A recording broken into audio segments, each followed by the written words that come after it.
ಭಾಷೆಗೆ ಬೆಲೆ ಇದೆ. ಚರಿತ್ರೆ ಅಂದರೆ ಯುದ್ಧದ ದಾಖಲೆಗಳೆಲ್ಲ, ಅಳಿದ ರಾಜ ಮಹಾರಾಜರುಗಳ ಯುದ್ಧದ ಅಂಕಿ ಅಂಶಗಳೂ ಅಲ್ಲ, ವಿವರಗಳನ್ನೂ ಅಲ್ಲ. ಹಾಗೆಯೇ ನಮ್ಮದು ಭೂಗೋಳವೆಂದರೆ ಭೂಮಿಯ ಉದ್ದ ಅಗಲ ವಾಯು ವೈಪರೀತ್ಯಗಳ ವಿವರಗಳಷ್ಟೇ ಅಲ್ಲ, ಆ ಮಣ್ಣಿನ ಕಣಕಣದಲ್ಲಿ ವ್ಯಕ್ತವಾಗುವಂಥ ಮಾತೃತ್ವದ ದೈವೀ ರೂಪ ಅದು. ಸಂಸ್ಕೃತಿ ಅಂದರೆ ಕಲೆ ನರ್ತನಗಳ ವಿವರಗಳನ್ನಷ್ಟು ಅಲ್ಲ, ಅದು ಅಳೆದಿರ್ತಕ್ಕಂಥ ಅದು ಆ ಮಣ್ಣಿನ ಸಂಸ್ಕೃತಿಯನ್ನು ಬಿಂಬಿಸುವಂಥ ಭಾವನೆಗಳ ಅಭಿವ್ಯಕ್ತಿ.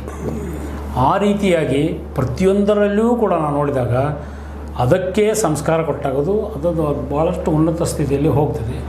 ಆ ನಿಟ್ಟಿನಲ್ಲಿ ಒಂದು ಒಳ್ಳೆಯ ಪ್ರಯತ್ನ ಸಂಸ್ಕಾರ ಭಾರತಿ ಅಂತ ಹೇಳಿ ರಾಷ್ಟ್ರಮಟ್ಟದಲ್ಲಿ ಒಂದು ಸಂಘಟನೆಯ ವತಿಯಿಂದ ಅನೇಕ ಕಡೆಗಳಲ್ಲೆಲ್ಲ ಕೂಡ ಅದರ ಒಳ್ಳೆಯ ಕಾರ್ಯಕ್ರಮ ಮಾಡ್ತಾಯಿದ್ದಾರೆ.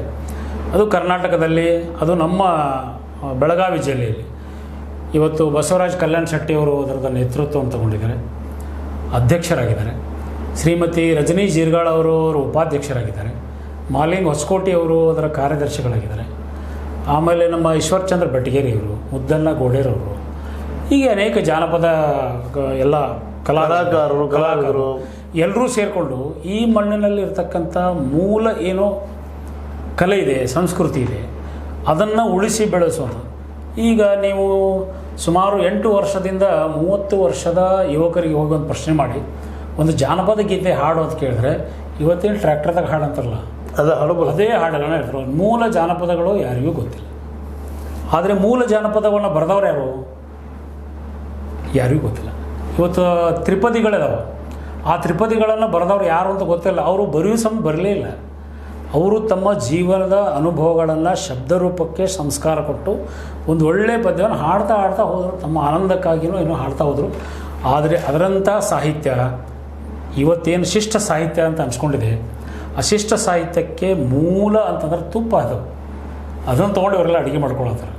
ಬಟ್ ಮತ್ತೆ ಹೊಳ್ಳಿ ಏನಾಗ್ತೈತೆ ಅಂದ್ರೆ ಆ ಒಂದು ಸಂಸ್ಕೃತಿ ಏನು ಬೆಳ್ಕೊಂಬಂದೈತಲ್ಲ ಮತ್ತದು ಅಧಪತನಕ್ಕೆ ಹೊರಟಿ.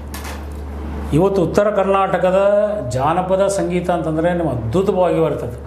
ಒಂದೇ ಒಂದು ಏನು ನಮ್ಮ ಅಂಗೀರಸ ಮಾತಾ ಭೂಮಿ ಪುತ್ರೋಹಂ ಪ್ರತಿವ್ಯಾಹ ಅಂಥೇಳಿ ಅಂಗೀರಸ ಹೇಳಿದಂಥ ವೇದಗಳಲ್ಲಿ ನಮ್ಮ ತಾಯಿ ಭಾಳ ಸರಳವಾಗಿ ಬೆಳಗಾಗಿ ನಾನು ಎದ್ದು ಯಾರ್ಯಾರ ನೆನೆಯಲಿ ಎಳ್ಳು ಜೀರಿಗೆ ಬೆಳೆಯೋಳ ಭೂತಾಯಿ ಎದ್ದೊಂದು ಗಳಿಗೆ ನಡೆದ್ರೆ ಆ ಅಂಗೀರಸನಕ್ಕಿಂತಲೂ ಶ್ರೇಷ್ಠವಾಗಿರ್ತಕ್ಕಂಥ 3 ಸಾಲಾಗಿ ನಮ್ಮ ತಾಯಿನೂ ರೂಪಿಸ್ಕೊಂಡು. ಹಾಗೆ ಮಾನವನಿಗೆ ಏನಾಗಬೇಕು ಅದಾಗಬೇಕು ಇದಾಗಬೇಕು, ಆಚಾರಕ್ಕೆ ರಸಾಗು ನೀತಿಗೆ ಪ್ರಭುವಾಗು ಮಾತಿನಲ್ಲಿ ಚೂಡಾಮಣಿಯಾಗು ನನಗಂತ ಜ್ಯೋತಿಯೇ ಆಗು ಜನಕ್ಕೆಲ್ಲ. ಎಂಥ ಅದ್ಭುತವಾಗಿರ್ತಕ್ಕಂಥ ಇವು ಯಾಕೆ ಪದ್ಯಗಳು ಬಂದವು, ಯಾಕೆ ಶಬ್ದಗಳು ಬಂದಂದರೆ ಅವರು ಮೂಲತಃ ಸಂಸ್ಕಾರವಂತರಾಗಿದ್ದರು. ಅದೇ ಶಬ್ದಗಳಿಗೆ ಸಂಸ್ಕಾರವನ್ನು ಕೊಟ್ಟರು, ಉತ್ತಮವಾಗಿರ್ತಕ್ಕಂಥ ಹಾಡುಗಳು.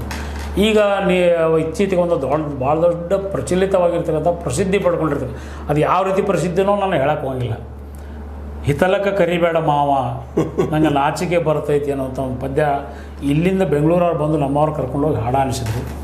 ಅದರೊಳಗೆ ಒಂದು ಸಾಲು ಮಾತ್ರ ಭಾಳಷ್ಟು ಕೀಳು ಮಟ್ಟದ, ಮೊದಲ ಮಕ್ಕಳಾಗಬೇಕು ಆಮೇಲೆ ಮದುವೆ ಆಗಬೇಕು. ಇದೇನು ತೋರಿಸುತ್ತೆ?